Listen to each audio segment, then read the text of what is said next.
আচ্ছা বলুন তো, সুলিভান ভাইদের মধ্যে কয়জন ফুটবলার? নিশ্চয়ই আপনার উত্তর হবে ৪ জন। কিন্তু মজার ব্যাপার হলো উত্তরটা ৪ নয়, বরং ৫ জন। কিছুটা কি অবাক হচ্ছেন? তাহলে আজকের ভিডিওতে কুইন এবং কাভান সুলেভানের আরও এক ফুটবলার ভাইয়ের সঙ্গে আপনাদের পরিচয় করিয়ে দেব। জানাবো তিনি কোন ক্লাবে খেলেন, তার বয়স কত, মাঠে কোন পজিশনে খেলেন, কেমন ফুটবলার এবং সবচেয়ে গুরুত্বপূর্ণ বাংলাদেশের সঙ্গে তার সম্পর্ক কিভাবে তৈরি হয়েছে। বাংলাদেশ ফুটবলে প্রবাসী প্রতিভাদের নিয়ে যখন সমর্থকদের আগ্রহ দিন দিন বাড়ছে, তখন আমরা সামনে এনেছি আরেকটি নতুন নাম, রোহান মারে। মাত্র ১৪ বছর বয়সী এই উদীয়মান ফুটবলার বর্তমানে যুক্তরাষ্ট্রের সান জোসে আর্থকোয়েকস অনূর্ধ্ব-১৪ দলে খেলছেন। ক্লাবটির সিনিয়র দল অংশ নেয় মেজর লিগ সকার বা MLS-এ, যা যুক্তরাষ্ট্রের সর্বোচ্চ পর্যায়ের ফুটবল লিগ।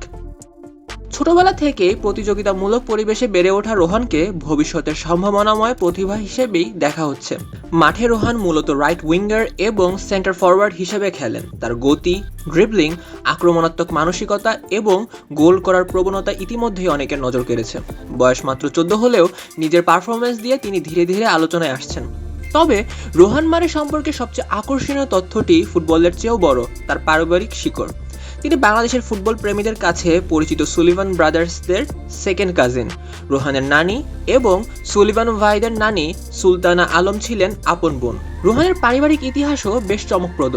তার নানির জন্ম হয়েছিল পশ্চিমবঙ্গের জলপাইগুড়িতে। তবে ১৯৪৭ সালের দেশভাগের সময় তাদের পরিবার পূর্ব পাকিস্তানে অর্থাৎ বর্তমান বাংলাদেশে চলে আসে। সেই বংশসূত্রের কারণেই বাংলাদেশের সঙ্গে রোহানের একটি ঐতিহাসিক এবং পারিবারিক সংযোগ তৈরি হয়েছে। এখানেই আসে সবচেয়ে গুরুত্বপূর্ণ প্রশ্নটি, ফিফার বর্তমান নিয়ম অনুযায়ী ভবিষ্যতে বাংলাদেশের হয়ে খেলার সুযোগ পেতে পারেন রোহান মারে।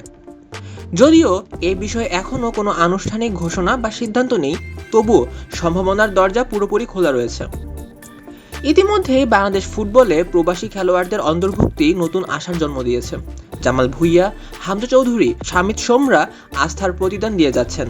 বিভিন্ন দেশ থেকে নতুন নতুন বাংলাদেশি অরিজিন ফুটবলারদের নিয়ে কাজ চলছে, আর সেই তালিকায় ভবিষ্যতে রোহান মারের নামও যোগ হয় কিনা সেটি এখন দেখার বিষয়। তবে একটা বিষয় নিশ্চিত, মাত্র ১৪ বছর বয়সেই নিজের প্রতিভার ছাপ রাখতে শুরু করেছেন এই বাংলাদেশি অরিজিন তরুণ। সামনের বছরগুলোতে তার ক্যারিয়ার কোন দিকে এগোয় এবং তিনি আন্তর্জাতিক ফুটবলে কোন দেশের প্রতিনিধিত্ব করেন, সেদিকে নজর থাকবে ফুটবল প্রেমীদের। আপনাদের কি মনে হয়, ভবিষ্যতে রোহান মারে কি বাংলাদেশের লাল সবুজ জার্সিতে খেলতে পারবেন? আর যদি সুযোগ আসেও, তাকে দলে কি দেখতে চান আপনারা? আপনার মতামত অবশ্যই কমেন্টে জানান।